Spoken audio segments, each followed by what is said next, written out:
Sa bawat pagbubukang liwayway, may isang mahalagang gawain na dapat natin isapuso, ang pag-iimpok.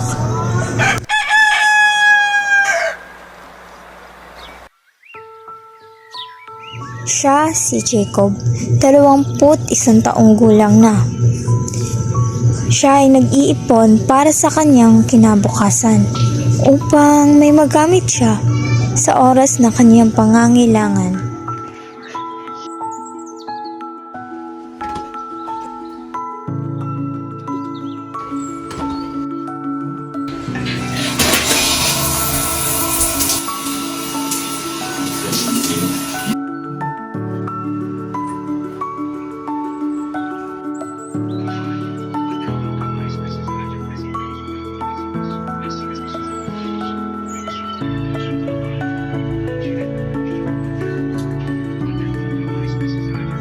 Tulad ni Jacob, isang mabait, masipag na manggagawa, nagtatabi siya ng kaunting halaga sa kanyang alkansya bago siya pumasok sa kanyang trabaho.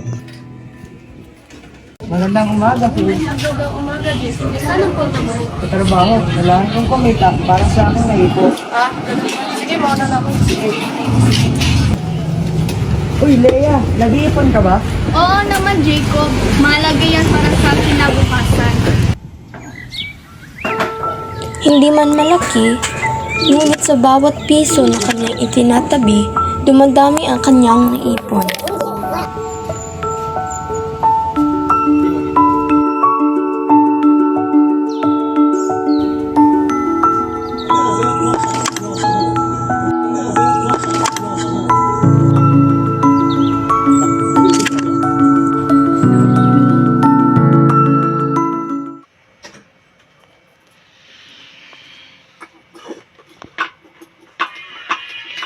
Buni, tapos yung toothbrush. Disgust na eh.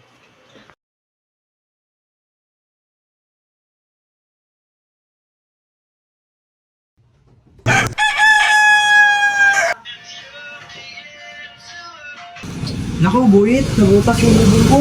Kailangan yan ayusin, Jacob. Pero di na lang, may ipon ako. Mabuti din yan, Jacob.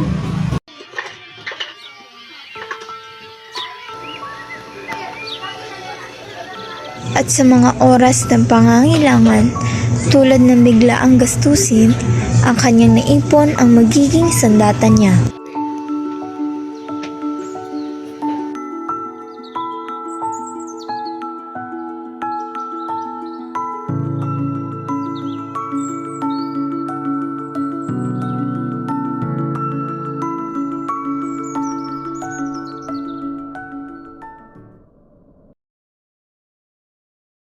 Maria, nakapagpaayos na ako ng bubong natin.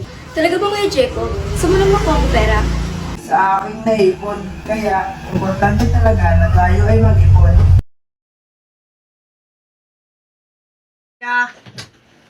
Po.